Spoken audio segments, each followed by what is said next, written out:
ጸሎታ ወበረከታ ያሃሎ ምስለ ኩልነ ሕዝበ ክርስቲያን ለዓለመ ዓለም።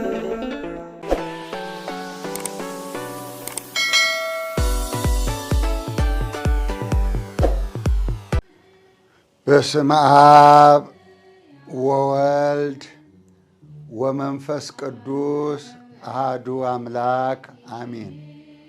ሁላችሁም እጃችሁን መስቀለኛ በማድረግ እንደዚህ ሰርታችሁ አማትቡ። ይሄ ቀራንዮ መስቀል ነው። በስመ አብ ወወልድ ወመንፈስ ቅዱስ አሐዱ አምላክ አሜን። እንደምን ከረማችሁ? አሁን የማስተላለፍላችሁ ሁለት መልእክቶች ናቸው። አንደኛው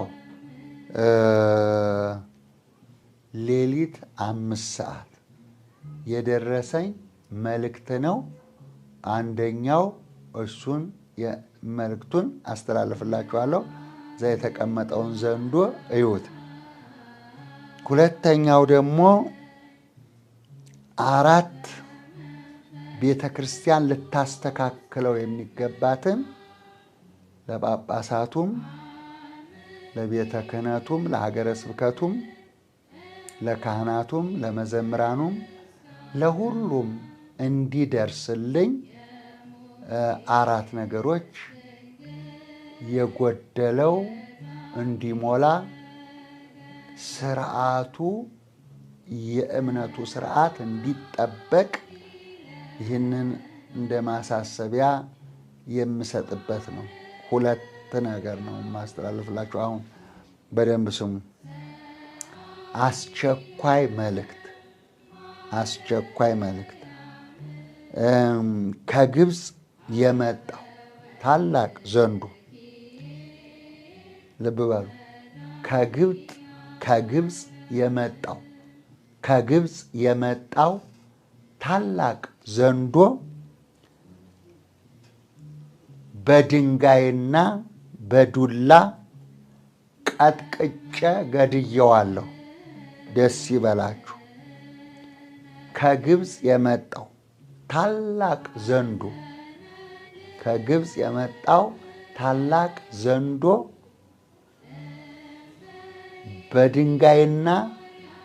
በድንጋይና በዱላ ቀጥቅጬ ገድየዋለሁ።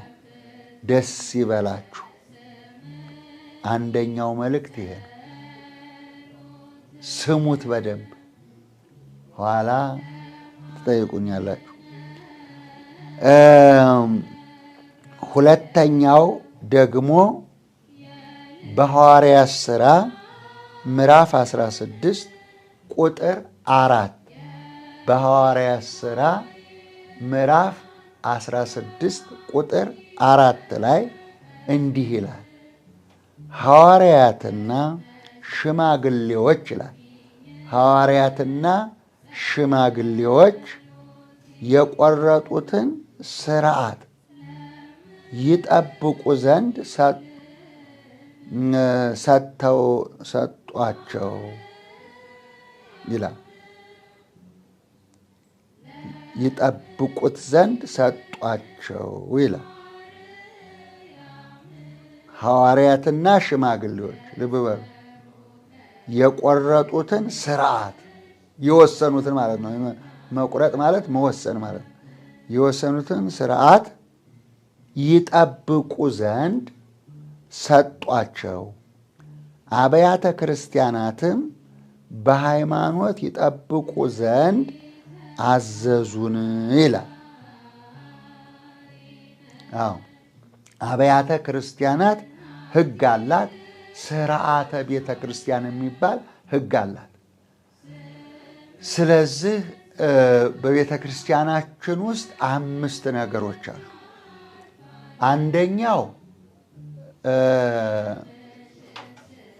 በዛ ነገር አንደኛው ምንድነው? አንደኛው የሥርዓተ ቤተ ክርስቲያን የመጀመሪያው ሕገ ቤተ ክርስቲያን የመጀመሪያው ሕገ ቤተ ክርስቲያን፣ ሁለተኛው ደግሞ ትውፊት ነው። ሶስተኛው ቀኖና ነው። አራተኛው ሥርዓተ ቤተ ክርስቲያን ነው። እንደዚህ እያለ ይቀጥላል። ስለዚህ እናቶች፣ አባቶች ለጳጳሳቱ ሕገ ቤተ ክርስቲያን መመሪያ ነው።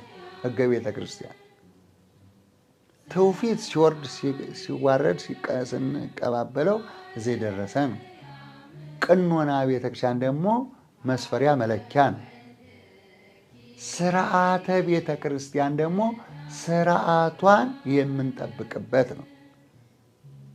ለምሳሌ ከመሳለም ጀምሮ ወንድ በወንድ በር ይሳለማል፣ ሴት በሴት በር ይሳለማል፣ ካህን በካህን በር ይሳለማል። 3 በር አላት ቤተ ክርስቲያን። ካህን በቅኔ ማለት ይቆማል፣ ወንዶች በወንዶች ይቆማሉ፣ ሴቶች በሴቶች በር ገብተው ይቆማሉ። እንደዚህ ከዚህ ጀምሮ ካለባበስ ጀምሮ ሥርዓተ ቤተ ክርስቲያን ሥርዓት አላት። ስለዚህ ልንጠብቀው ደግሞ ቆርጠው ወስነው የሰጡን ቅዱሳን ሐዋርያት፣ አበው አባቶቻችን፣ ሊቃነ ጳጳሳቱ፣ ካህናቱ ሲወርድ ሲዋረድ በትውፊት እኛ ላይ ደርሷል ማለት ነው። ይሄ ሊጠበቅ ያስፈልገዋል ማለት ነው። ስለዚህ አሁን 4 ልንገራችሁ። ጳጳሳቱም ስሙኝ፣ ሀገረ ስብከትም ስሙኝ፣ ጠቅላይ ቤተ ክህነትም ስሙኝ፣ ወረዳ ቤተ ክህነትም ስሙኝ፣ አብያተ ክርስቲያናት አጥቢያ ቤተ ክርስቲያንም ስሙኝ፣ ሰንበት ትምህርት ቤትም ስሙኝ፣ መምህራንም ሊቃውንትም ስሙኝ። መስተካከል ያለበትን ነገር ማስተካከል አለብን። እኛ ያላስተካከልነውን ማንም ሊያስተካክልልን አይችልም ከነቀፋ በቀር። እኛ አሁን ራሳችንን ማስተካከል ነው። ስለዚህ እነዚህ 4 ነገሮች እንዲስተካከሉ እግዚአብሔር ይጠይቃል። አንደኛ ፈጣሪ በፍጡር ላይ አይደረብም። ፈጣሪ በፍጡር ላይ አይደረብም። ፍጡር በፈጣሪ ላይ መደረብ ይቻላል። ፍጡርን በፈጣሪ ላይ መደረብ ይቻላል። ሁላችሁ ካህናት ይህን ታውቃላችሁ። ለምሳሌ ልበል። ለምሳሌ የአርሴማ ቤተ ክርስቲያን ሆኖ መድኃኔ ዓለም ድርብ ምን ማለት ነው? የአማኑኤል ቤተ ክርስቲያን ሆኖ አርሴማን መደረብ ይቻላል። የገብርኤል ቤተ ክርስቲያን ሆኖ ሥላሴ ድርብ አይባልም። በገብርኤል ቤተ ክርስቲያን ላይ ሥላሴ ድርብ፣ በሥላሴ ቤተ ክርስቲያን ላይ ገብርኤል ሊደረብ ይችላል። ፈጣሪና ፍጥሩን መለየት ያስፈልጋል። የአባ ኪሮስ ቤተ ክርስቲያን ተሰርቶ መድኃኔ ዓለም ድርብ፣ የአቡነ ተክለ ሃይማኖት ቤተ ክርስቲያን ተሰርቶ ቅዱስ ባለወልድ ድርብ ምን ማለት ነው? ምን ማለት ነው? የሩፋኤል ቤተ ክርስቲያን ተሰርቶ ሥላሴ ቤተ ክርስቲያን ድርብ፣ ሥላሴ ድርብ፣ ገብርኤል ቤተ ክርስቲያን ሥላሴ ድርብ። እንደዛ አይነት ጨዋታ እንዲቆም አድርጉ። የቅድስት ሥላሴ ቤተ ክርስቲያን ላይ ገብርኤልን መደረብ ይቻላል። ፍጡር ወደ ፈጣሪ ችግር የለም። ፍጡር ላይ ግን ፈጣሪን አይደረግም። ስለዚህ ቅዱስ እግዚአብሔር ሩፋኤል ላይ፣ ቅዱስ እግዚአብሔር አርሴማ ላይ፣ ቅዱስ እግዚአብሔር አቡነ ተክለ ሃይማኖት ላይ። እንዴት ያለ ጉድ ነው! ፈጣሪና ፍጡር የተለየችበት ቤተክርስቲያን ነው ያለን። ኦርቶዶክስ ጠንቅቅ አድርጋ ፈጣሪን ለፈጣሪ ፍጡርን ለፍጡር ሰጥታለች። በቃ አሁን ግን የመጣው ነገር ትክክል አይደለም እና ስለዚህ የሥላሴና የገብርኤል የማርያምና የኢየሱስ ማለት ይቻላል እና ይሄ እንዲስተካከል ሀገረ ስብከቱን በዚህ ላይ ጠንክሮ መስራት አለበት። ቅዱስ ሲኖዶስም አስቡበት።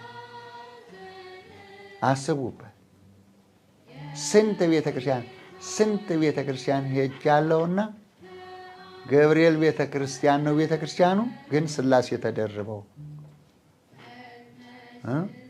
አርሴማ ቤተክርስቲያን ነው ቤተክርስቲያኑ፣ መድኃኔ ዓለም ተደርቦ እና ባለቤቱን መለየት ያስፈልጋል። ይሄንን አስባችሁ አስቸኳይ እንዲስተካከል ማህተሙን ማስተካከል ይቻላል። ዋናውን ባለቤት አድርጎ ከዛ በኋላ ያኛውን ማጫፈር ይቻላል። ፍጡር ከፈጣሪ በታች ነው። ማንም ይሁን ምንም ፍጡር ከፈጣሪ በታች ነው። ስለዚህ ይሄ ድርብ የሚባለውን ነገር እንዲስተካከል አንደኛው ጥሪዬ መልእክቴ ነው። ሁለተኛው ነዋየ ቅድሳት ወደ ሰንበት ትምህርት ቤት እየገባ ነው ያለው። ነዋየ ቅድሳት ሥጋ ወደሙ የሚከብርበት፣ ሥጋ ወደሙ የሚለወጥበት፣ ሥጋ ወደሙ የሚፈተትበት አክሊል፣ ሥጋ ወደሙ የሚለወጥበት አልባሳት መዘመሪያ እየሆነ ነው ያለው። ኧረ ተው! ወዴት እየሄዳችሁ እንደሆነ አስቡ። ወዴት እየሄዳችሁ እንደሆነ። ሰንበት ተማሪ ምዕመኖች ናቸው። ሰንበት ተማሪ ምዕመኖች ናቸው። ምዕመናን ደግሞ ሥርዓተ ተክሊል ሲፈጽሙ አክሊሉ ተደርጎላቸው ሥጋ ወደሙ ይቀበላሉ እና ሳይጋቡ ሁሉ ሰንበት ትምህርት ቤት ተጋባ ማለት ነው። በራሱ ሥርዓተ ተክሊሉ ተሻረ ማለት ነው። ምን ማለት ይሆን? ስለዚህ አባቶች፣ መምህራን፣ ሊቃውንት ነገ ተጠያቂዎች ናቸው። በቃ መቀደሻው ሞጣሄት እኮ መዘመሪያ ሆነ። መቀደሻው ሞጣሄት ተተልትሎ በዛና በዚህ ተቀዳዶ ለሰንበት ትምህርት ቤት መዘምሪያ ነው። የግሪኩ ልብስ፣ የሚያምረው ልብስ፣ ሥጋ ወደሙ የሚፈተትበት የሚቀደስበት፣ አሃዱ አብ ቅዱስ፣ አሃዱ ወልድ ቅዱስ፣ አሃዱ ውእቱ መንፈስ ቅዱስ ተብሎ የሚቀደስበት አልባሳት የምዕመናን መዘመሪያ ሆነ። ይሄ ልክ ነው። ይሄ ልክ ነው። ሰፊዎችም ተጠንቀቁ። ሰፊዎችም ተጠንቀቁ። የመቀደሻ አልባሳት መዘመሪያ ይሆን የሥጋ ወደሙ መለወጫ። አክሊል የሥጋ ወደሙ መለወጫ። ምዕመናንም ሲጋቡ ብቻ ነው ለአንድ ቀን ያችን አክሊል ተጸልዮ ቅባ ቅዱስ ተቀብተው ራሳቸው ላይ አድርገው ሥጋ ወደሙ ተቀብለው መልሰው ነው የሚሄዱ ለአንድ ቀን። ስለዚህ አክሊል አርጋችሁ የምትዘምሩ ሰንበት ትምህርት ቤት ተቆጠቡ፣ ተመለሱ። አለበለዚያ የእግዚአብሔርን ቅጣት አትችሉትም። ጅራፉን የተነሳለት የሚመልሰው የለም። አትችሉትም። ሰንበት ተማሪዎች አትችሉትም።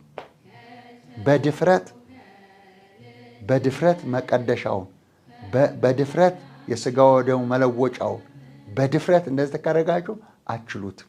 ስሙኝ። ሁለተኛው ይሄ ነው። ሶስተኛው ደግሞ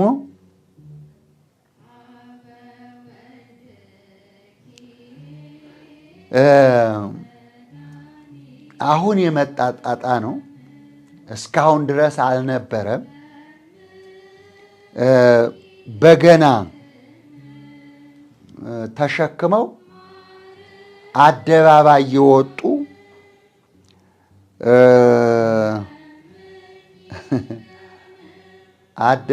የወጡ ወጣቶችን አይተናል። በገና ተሸክመው በገና የተሰራው ለምንድን ነው? መጀመሪያ የተሰራው ለምንድን ነው? ለአደባባይ በዓል ነው ወይ? በገና የተሰራበት ምክንያት፣ በገና የተዘጋጀበት ምክንያት ለአደባባይ በዓል ነው ወይ? ምንድን ነው ትርጉም የሚሰጠው?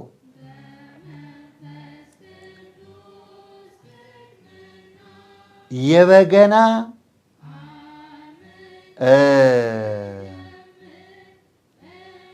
ጸሎት አቀራረብ ስርዓት አለው።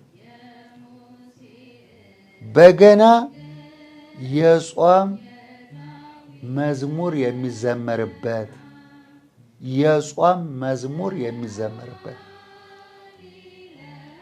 ሁለተኛ ሰዎች የሚረጋጉበት፣ የሚፈወሱበት፣ የሚድኑበት እኮ ነው። ያበዱ ሰዎች እንኳን የሚያረጋጋ በጸሎት ቤት ተቀምጦ ለጸሎት በገና ይቀርባል። ጸሎት ላይ በጸሎት ቤት ሊሆን ይችላል፣ በቤታችሁ ሊሆን ይችላል፣ በቤተ ክርስቲያንም ሊሆን ይችላል።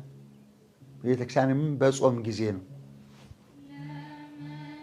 እስቲ ለጥምቀት ሁሉ በገና ተሸክሞ የወጣው ምን አድርጎ ተመለሰ? የጾም መዝሙር ነው?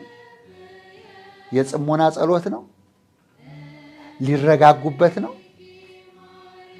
የአደባባይ በዓልና በገና ምን አገናኛቸው? አሰልጣኞቹም አሸካሚዎቹም ተሸካሚዎቹም በቃ ወድቃችኋል። በውዳሴ ከንቱ ተጠልፋችሁ እከሊት መንፈሳዊ ናት፣ ካለ በገና አታውቅም፣ እከሌ በገና ነው የሚያውቀው፣ ከዛ ሌላ አያውቅም፣ መንፈሳዊ ነው። ነጭ ለብሳችሁ በገና ተሸክማችሁ ወጣችሁ፣ ወድቃችኋል። ስርዓቱን አላወቃችሁ፣ አካሄዱን አላወቃችሁ፣ አጠቃቀሙን አላወቃችሁ። አሰለጠኑ፣ አሸከሟችሁ፣ ይዛችሁ ተሸክማችሁ ወጣችሁ። ሌላ ምን አላችሁ? ማን ነው ይህንን የአደባባይ በዓል ያደረገው? ልበ አምላክ ዳዊት እኮ በሽተኛ ፈውሶበታል። ልበ አምላክ ዳዊት እኮ ከአምላኩ ጋር ተገናኝቶበታል። ልበ አምላክ ዳዊት እኮ በጾም በጸሎት በዚህ በገና በጽሞና በሽተኞችን አረጋግቶበታል። እንደ ልቤ የተባለበት ነው። ለማን ነው ተሸክማችሁ ወጣችሁት? ለታይታ። በእርግጥ አንዳንድ መዘምራን አሉ፣ አንዳንድ ሰዎች አሉ ምንም የማያውቁ፣ ቁጭ በል ሲሉት ቁጭ የሚል፣ ሲሄድ ሲሉት የሚሄድ፣ እንደ እንስሳ የሚነዳና የሚመጣ መዘምራን የተባላል። ምክንያቱም ቁጭ ብለው መጽሐፍ ቅዱስ አይማሩም፣ ቁጭ ብለው መዝሙር አያጠኑ፣ ቁጭ ብለው ስነ ምግባር አያጠኑ። ግን ለፎቶ ለካሜራ ሲባል የመዘምራን ልብስ ለብሰው ፊት የሚቆሙ አሉ። ፊት የሚቆሙ ከበሮ መምታት የማይችሉ ለፎቶ ከበሮ ይሸከማሉ።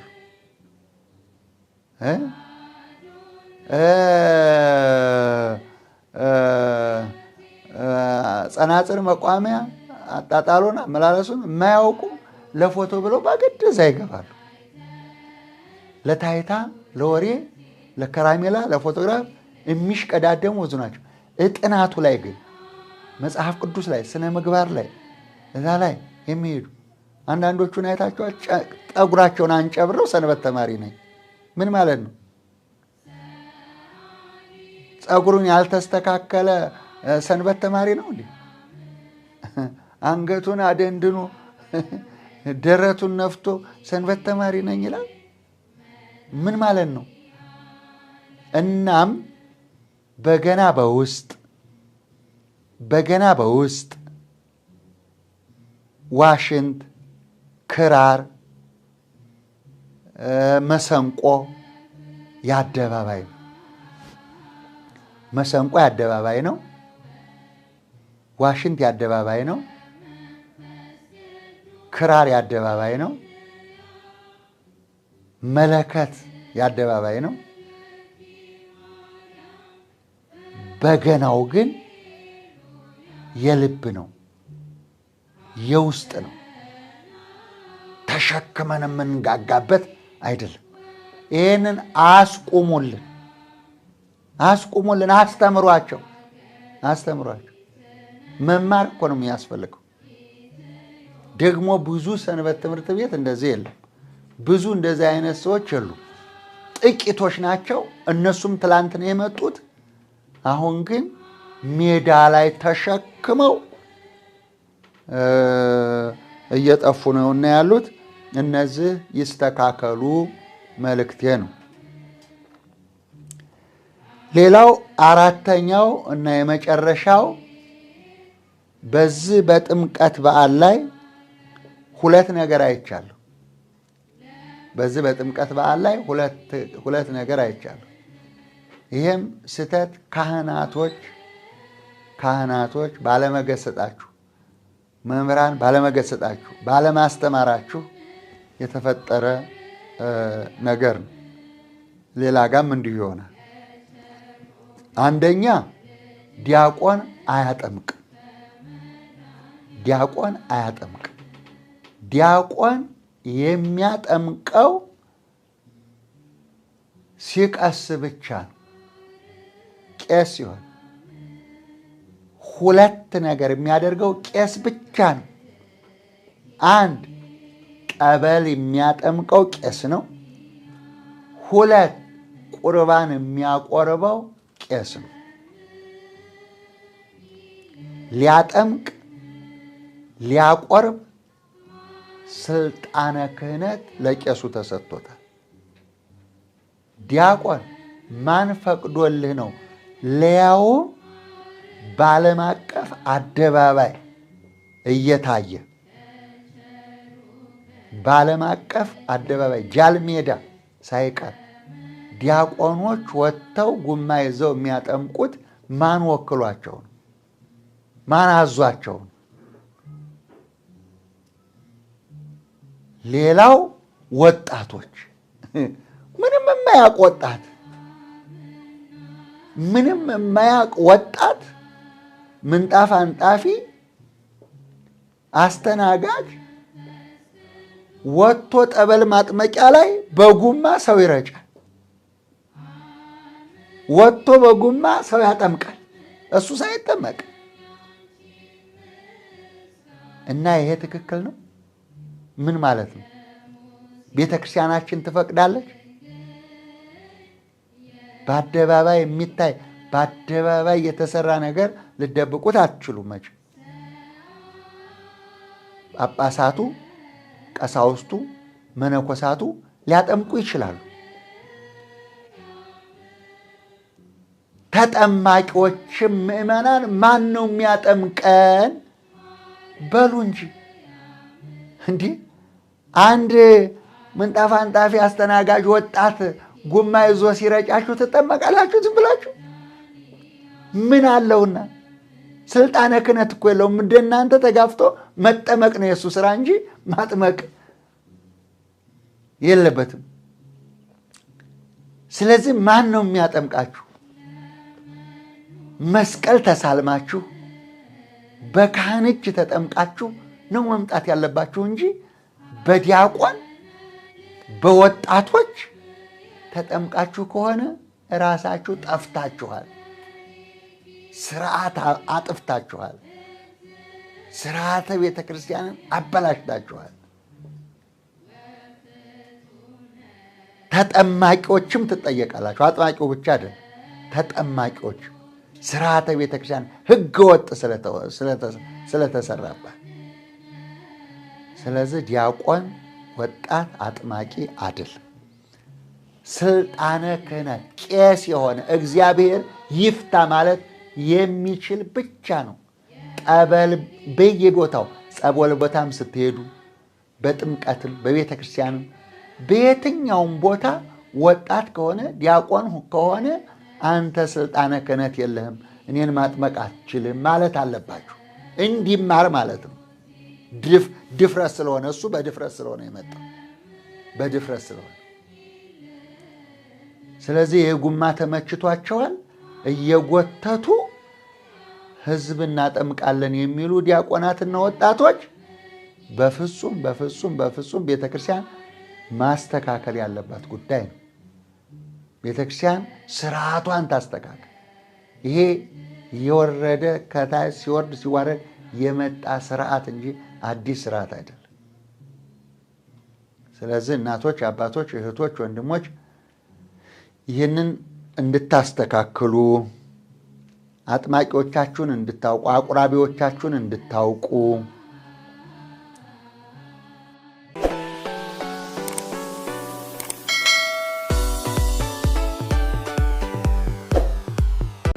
ጸሎታ ወበረከታ ያሃሎ ምስለ ኩልነ ሕዝበ ክርስቲያን ለዓለመ ዓለም